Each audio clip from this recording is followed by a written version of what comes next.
Hello everyone, আসসালামু আলাইকুম। আশা করি যে যেখান থেকে ভিডিওটা দেখছেন আল্লাহর অশেষ রহমতে ভালো আছেন, সুস্থ আছেন।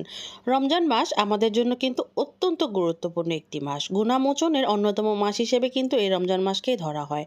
আর এই রমজান মাস গুনাহ মাফের সুবর্ণ একটি সুযোগ। তাই সকলে আমরা যারা আছি তাদের উচিত, যারা সুস্থ আছি আলহামদুলিল্লাহ রোজা রাখতে সক্ষম, তাদের সবাই রোজা রাখা উচিত, ইবাদতটা কিছুটা হলেও বেশি করা। আর আমরা যারা গৃহিণী আছি তাদের তো দেখা যায় রোজার সময় কিন্তু ইফতারের আরও অন্যান্য কিছু সেহেরি সব কিছু মিলিয়ে অনেকটা সময় কিচেনে দিতে হয়।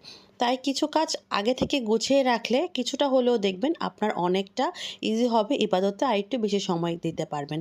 তো আমি কিভাবে কিছু কিছু কাজ গুছিয়ে রেখেছি সেটাই আপনাদের সাথে শেয়ার করব। ভিডিওটা ফার্স্ট টাইম দেখে থাকলে প্লিজ ভিডিওটিতে লাইক দিয়ে দিবেন আর সাবস্ক্রাইব করে পাশেই থেকে যাবেন। আর সবাই সবার জন্য দোয়া করতে কিন্তু ভুলবেন না প্লিজ। তো চলুন শুরু থেকে শুরু করছি। তো রমজান মাসে প্রথম যেটা প্রয়োজন বা যেটা আমরা করি সেটা হচ্ছে পেঁয়াজু। পেঁয়াজুটা আমার খুবই পছন্দ। খেসারির ডাল, মুসুরের ডাল আর হচ্ছে বুটের ডাল। এই ৩ ধরনের ডাল দিয়ে আমি এবার হচ্ছে পেঁয়াজুটা তৈরি করব। তো যে পরিমাণ মেজারমেন্টে আমি এটা তৈরি করছি সেটা দিয়ে আমার প্রায় ১৫ থেকে ১৬ দিন ইজিলি চলে যাবে। মাঝখানে আরেক দিন করলেই আমার কিন্তু হয়ে যাবে। কারণ পেঁয়াজুটা মূলত আমি একাই বেশি খেয়ে থাকি। আমি ৫-৬ ঘন্টার জন্য এটাকে ভিজিয়ে রেখেছিলাম। ফুলে ওঠার পরে ব্লেন্ডার জারে অল্প অল্প করে পানি দিয়ে এটাকে ব্লেন্ড করে আমি রেখে দিব। প্রতিদিন কিন্তু ডাল ভেজানোটা আবার ব্লেন্ড করাটা আমার কাছে মনে হয় রোজা থেকে একটু হলেও কষ্ট। আর যেহেতু আমি এভাবে করে কোনো সমস্যা নেই, ফ্রিজ থেকে জাস্ট বের করে আপনি হচ্ছে এর সাথে পেঁয়াজ, কাঁচামরিচ যত মশলা-টশলা আছে সব কিছু মিক্স করে তেলে ভাজলেই কিন্তু মজাদার পেঁয়াজুটা রেডি। তো একটু আরাম করলে বা একটু কাজটা এগিয়ে রাখলে সমস্যা তো নেই, তাই না? তো আমি এখানে হচ্ছে ডালগুলো বেশ সুন্দর করে রেখে দিলাম। মোটামুটি আমার ১৫-১৬ দিন ইজিলি চলে যাবে। মাসে আরেক দিন মাঝখানে করলেই হয়ে যাবে। তো এখানে হচ্ছে চিকেন আছে, ৪ কেজি পরিমাণ চিকেন ছিল। সেটাকে আমি মানে ব্রেস্টের পিসটা রেখে বাকি সবগুলো পিসকে একদম ছোট ছোট পিস করে কেটে নিয়েছি। ছোট ছোট বলতে চিকেন ফ্রাইটা একটু ছোট করে যেভাবে করে সেভাবে করে আমি করে নিচ্ছি। আর একটা ছোট বাটিতে হচ্ছে ব্রেস্টের পিসকে ২টা পিস নিয়েছি ব্রেস্টের, সেটাকে ছোট ছোট করে কেটে নিয়েছি। ২টা আলাদাভাবে নিয়েছি। তো ২টাতে মশলা মাখিয়ে আমি একদম ফ্রোজেন করে রেখে দিব। তারপরে হচ্ছে অনেক সময় দেখা যায় ইফতারে নিজেদেরও চিকেন ফ্রাই খেতে ইচ্ছা করে বা বাচ্চাদের ইচ্ছা করলেও বেসন তো প্রতিদিন গোলানো হয়, সেখানে বেসনে কোট করেই আমি এই চিকেনগুলো ভেজে রাখি। কিন্তু মেরিনেট করাটা কিন্তু অনেকটা সময় সাপেক্ষ। তারপরে চিকেন কেটে ধুয়ে পরিষ্কার করা। তো আমি এইভাবে করেই করে রেখে দেই। এটা শুধু রমজান মাস না, প্রায় সময় দেখা যায় আমি এটা করে রাখি বাচ্চাদের সন্ধ্যায় খাওয়ার জন্য অথবা টিফিনের জন্য। আমার কাছে মনে হয় এটা একটা ভালোই একটা আইডিয়া। ফ্রোজেন খাবারের থেকে তো অন্তত এটা বেটার। তো চিকেনগুলো মোটামুটি ৩টা বক্সে হয়েছে। তো ৩টা বক্সে রেখে দিলাম। আর সাথে যে বোনলেস চিকেনটাকে মশলা মাখিয়ে রেখেছিলাম সেটাকেও একটা বাটিতে করে রেখে দিলাম। এখন যদি আমি ইফতারের সময় দেখা যায় ম্যাকারনি বা নুডলস তৈরি করি, এই বোনলেস চিকেনটা দিয়ে করতে পারবো। আর বাচ্চাদের জন্য নিজেদের জন্য চিকেন ফ্রাইটাও ইনস্ট্যান্ট করে দিতে পারবো। আর সেহরির জন্য আমি এখানে কিছু টিকিয়া রেডি করছি।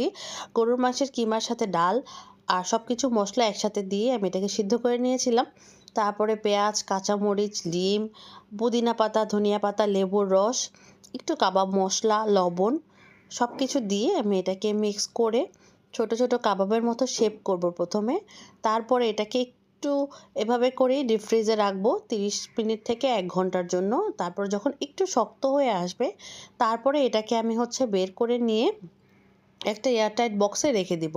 সেহরির সময় অথবা সন্ধ্যা রাতে যদি মনে হয়, ইভেন ইফতারে তো যদি আপনাদের ইচ্ছে হয় এই কাবাবগুলো কিন্তু আপনারা ভেজে খেতে পারবেন।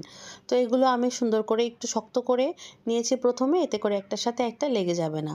তারপরে একটা বক্সে করে এটাকে আমি ডিপ ফ্রিজে রেখে দিব।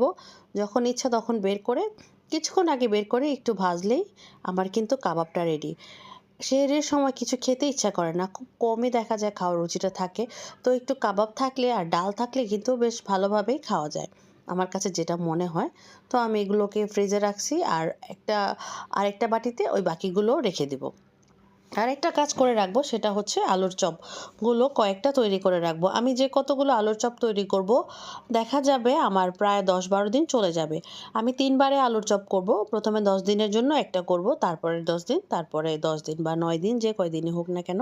কিন্তু দেখা যায় লাস্টের দিকে কিন্তু সেরকমভাবে হচ্ছে মুড়ি ভর্তা বা আলুর চপটা খাওয়া হয় না, তারপরেও হালকা পাতলা হলেও তো করতে হবে। প্রথম দিকে বেশি খাওয়া হয়।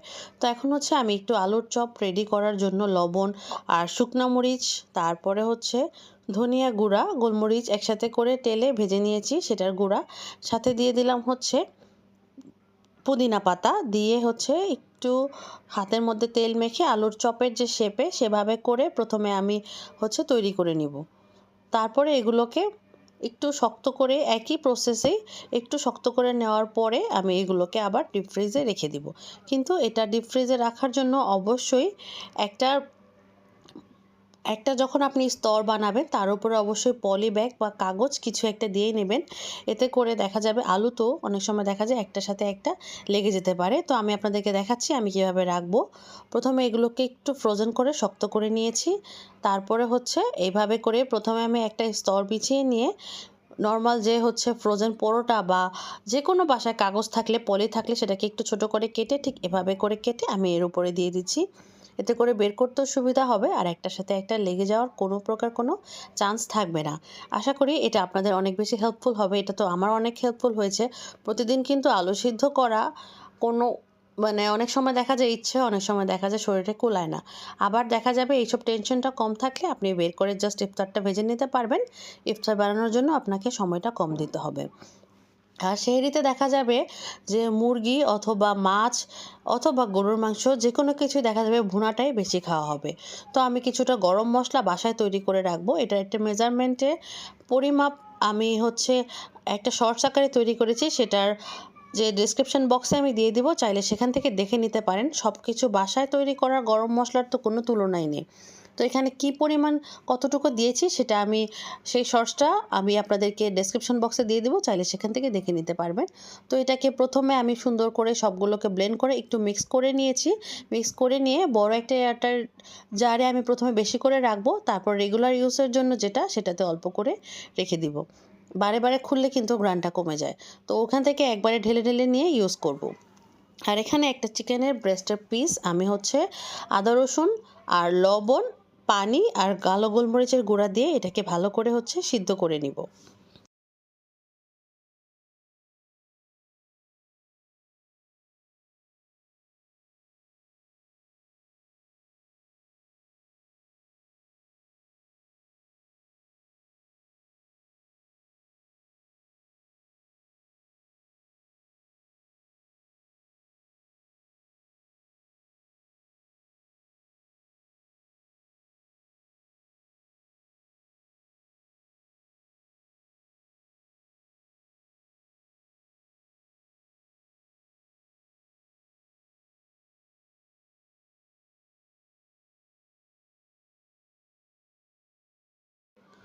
তো চিকেনগুলোকে সুন্দর করে জোড়া জোড়া করে দুটো কাঁটা চামচের সাহায্যে কেটে নিলাম। আর এখানে কিছু সবজি কেটে নিয়েছি, যার মধ্যে রয়েছে ফুলকপি, শিম, বাঁধাকপি আর রয়েছে পেঁয়াজ। তো প্যানের মধ্যে তেল দিয়ে দিলাম।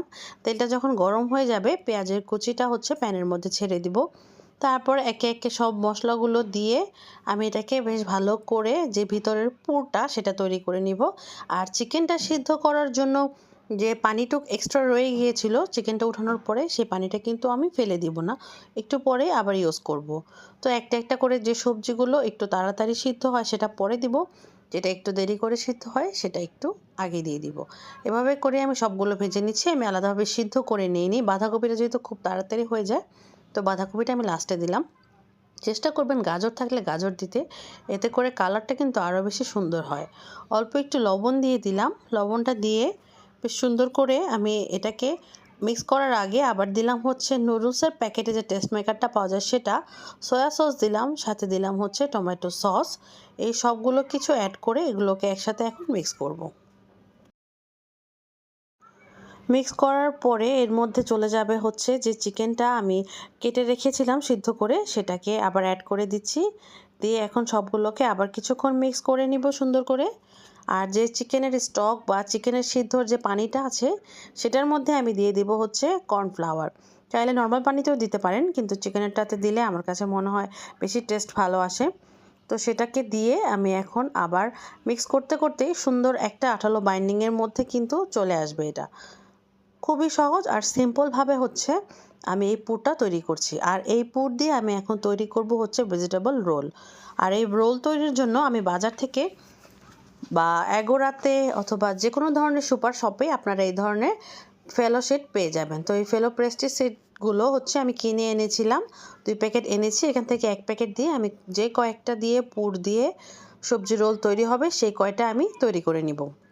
এগুলো বাসায় তৈরি করতে অনেক বেশি ঝামেলা, এই জন্য এরকম প্যাকেটেই যেহেতু পাওয়া যায় প্রিন্স বাজারে, সেগুলো সব কিছুতেই দেখা যায় কাছাকাছি যে কোনোটাতেই আপনারা পেয়ে যাবেন।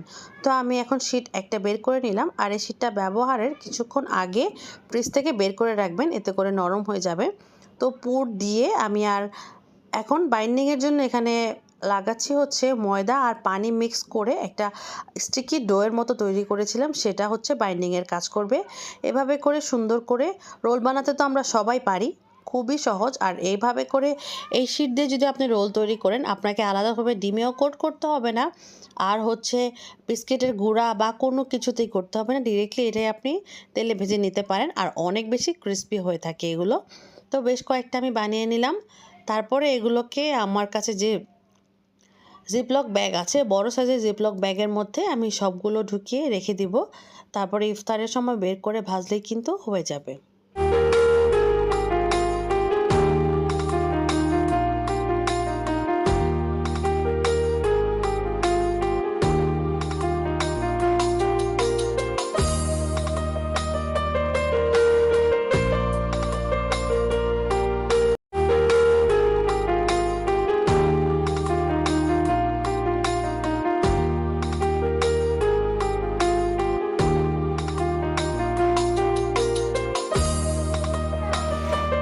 রমজান মাসে অথবা 12 মাসের সবসময় একটি ইম্পর্টেন্ট কাজই হচ্ছে আদা রসুন। বাসায় যদি আদা রসুন শেষ হয়ে যায় অথবা শেষের দিকে হয়ে যায় তাহলে কিন্তু অনেক বেশি টেনশন হয়ে যায়।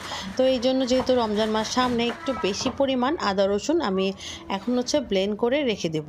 আদাগুলো আমি বের করে রাখলাম, সেই সাথে রসুনগুলোকে আমি একটু থেতলে নিয়েছি যাতে করে পিল আউট করতে সুবিধা হয়। তো এইভাবে করে আমি রসুনগুলো করে নিয়েছি। আর রসুনটা অনেক বেশি এবার মিহি করতে হয়নি, আর আদাগুলো অনেক বেশি মিহি কুচি করিনি, এতে করে আমার সময় কিন্তু অনেক অনেক বেশি বেঁচে গেছে। তো আমি একটু মোটামুটি করে কেটে নিয়েছি, কারণ এখন আমি ডিরেক্টলি ব্লেন্ডারে দিব না। প্রথমে আমি চপারের মধ্যে দিয়ে চপ করে নিব, তারপরে ব্লেন্ডারে অল্প একটু পানি দিয়ে একবার করে ব্লেন্ড করলেই ব্লেন্ড হয়ে যায়।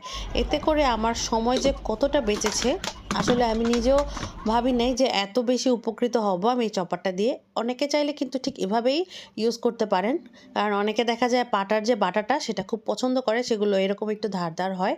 তো আমি এগুলোকে প্রথমে চপারে একবার করে ঘুরিয়ে নিয়েছি, তারপরে আবার ব্লেন্ডার জারে অল্প একটু পানি দিয়ে একবারে শুধু ব্লেন্ড করেছি, ব্যাস আমার আদা রসুনের পেস্টটা কিন্তু একদম রেডি। তারপর এটাকে আমি মিক্স করে নিচ্ছি, কারণ যেহেতু আদাটা রসুনটা আলাদা করে আমি ব্লেন্ড করেছি। মিক্স করে নেওয়ার পরে আমি আমার সুবিধা অনুযায়ী বক্সে করে রেখে দিব। টোটাল আমার 4টা বক্স হয়েছে, 3টা হচ্ছে আমি ডিপ ফ্রিজে রেখে দিব আর একটা আমি নর্মাল ফ্রিজে রেখে দিব। তারপরে আমার যখন প্রয়োজন হবে আমি একটা একটা করে নামিয়ে ব্যবহার করতে পারবো। আর এতে করে আমার রমজান মাস, ঈদ সবটাই আলহামদুলিল্লাহ চলে যাবে, যেহেতু এখানে অনেকগুলো আদা রসুন ছিল। তো সবগুলোকে আমি এখন ফ্রোজেন করে রেখে দেবো আর একটা রাখবো নর্মাল ফ্রিজে। আর রমজান মাসে আরেকটা কাজ দেখা যায় হচ্ছে ঘুগনি করা অথবা আলুর চপ বা যে কোনো কিছু এক্সট্রা কিছু তৈরি করতে গেলেই শুকনা মরিচের যে ডালাটা সেটা কিন্তু বেশ লাগে। তো সব সময় তো আর করে রাখা, ইনস্ট্যান্ট করাটাও কিন্তু সময় সাপেক্ষ। তো এগুলোকে আমি সুন্দর করে এখন ঠান্ডা করে ব্লেন্ড করে, বলতে গেলে চিলি ফ্লেক্স বানিয়ে বাসার মধ্যে রেখে দিলাম। তারপরে কোনো আইটেম তৈরি করতে গেলে এটা জাস্ট ইউজ করলে কিন্তু হয়ে যাবে। তো এখানে আমি আরও একটা রেসিপি তৈরি করছি, সেটা হচ্ছে সিঙ্গারা, সেটাও আপনাদের সাথে শেয়ার করছি। আশা করি আপনারা দেখেই বুঝতে পারবেন। খুবই সহজ আর সিম্পলভাবে আমি প্রতিটা রেসিপি দেখিয়েছি। অনেক বেশি ডিটেলসে দেখাতে গেলে ভিডিওটা অনেক বেশি বড় হয়ে যাবে, তো আশা করি আপনারা দেখেই বুঝে নেবেন।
আর এখানে তৈরি করছি হচ্ছে আমার বাচ্চাদের খুবই পছন্দের চিকেন বল।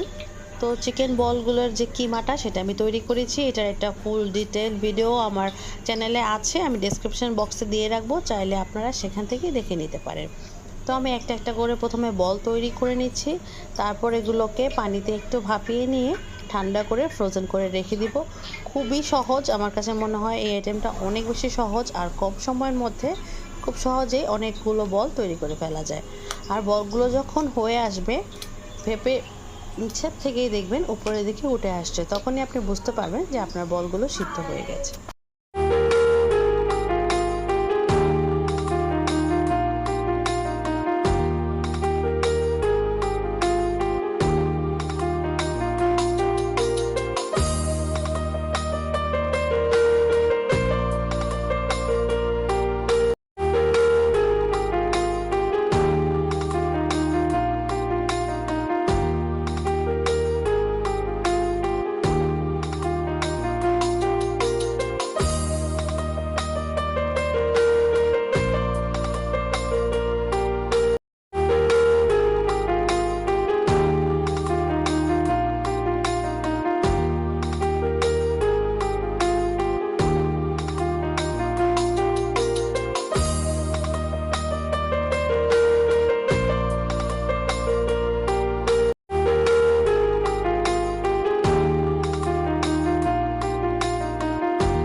আর এখানে তৈরি করে নিব হচ্ছে সবার পছন্দের, বড় ছোট সবার পছন্দের নাগেটস।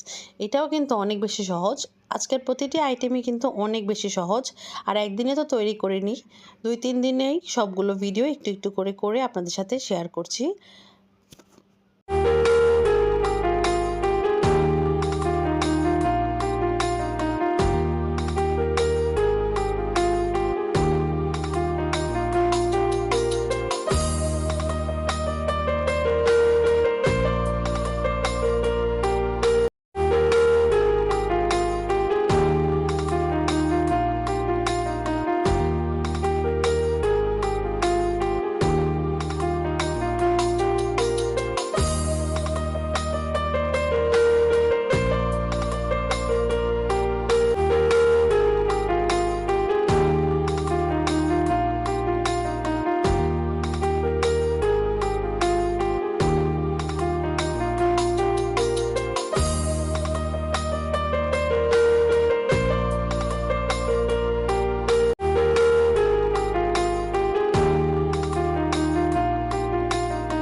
আমার কিন্তু ফ্রোজেন করা কমপ্লিট। এটাকে আমি এখন ডিপ ফ্রিজে রেখে দিব। তারপরে বাসায় কিছু হচ্ছে ক্যাপসিকাম ছিল। সেগুলো নরমাল ফ্রিজে থাকতে, থাকতে দেখলাম একটু নরম হয়ে গেছে। সেগুলোকে আমি সুন্দর করে ছোট, ছোট করে কেটে আমি ডিপ ফ্রিজে রেখে দিব। অনেক সময় ইফতারিতে দেখা যায় নুডলস তৈরি করা হয়, তখন এগুলো বেশ কাজে দিবে। জাস্ট ডিপ ফ্রিজ থেকে বের করে ডিরেক্টলি হচ্ছে আপনি রান্নার যে প্যান সেটাতে ঢেলে দিবেন। এটা আগে বের করে রাখবেন না, এটা সাথে সাথে বের করে হচ্ছে তারপরে ব্যবহার করবেন। এতে করে এটার টেস্টটা ভালো থাকে আর এটা পানি ছেড়ে দেয় না। তো আমি দুইভাবে কেটেছি, একটা হচ্ছে লম্বা, একটা হচ্ছে স্কোয়ার করে কেটেছি। অনেক সময় ভেজিটেবল বানালে এই স্কোয়ার শেপটা লাগে। তো আমার বাসায় জিপলক ব্যাগ ছিল। জিপলক ব্যাগের মধ্যে 2টা ব্যাগ ছোট সাইজেরগুলো নিয়ে আমি 2টাতে ভরে সুন্দর করে রেখে দিব। তো এই হচ্ছে আমার রমাদান প্রিপারেশনের একটা ব্লগ। আশা করি এই ভিডিওটা যারা ফুল দেখেছেন কিছুটা হলেও আমার এই ভিডিও থেকে আইডিয়া হয়েছে। আর ভিডিওটা ভালো লেগে থাকলে ভিডিওটিতে একটা সুন্দর কমেন্ট করে দিবেন। এই কমেন্টটাই কিন্তু আমাদেরকে অনেক বেশি আগ্রহ দেয় আরও বেশি নতুন নতুন ভিডিও তৈরি করার। আর আশা করি আপনাদের ভিডিওটা উপকারে আসবে। সবাই অনেক অনেক ভালো থাকবেন, সুস্থ থাকবেন। সবার জন্য সবাই দোয়া করবেন এই কামনা করেই আজকের এই ভিডিওটা শেষ করছি। আল্লাহ হাফেজ।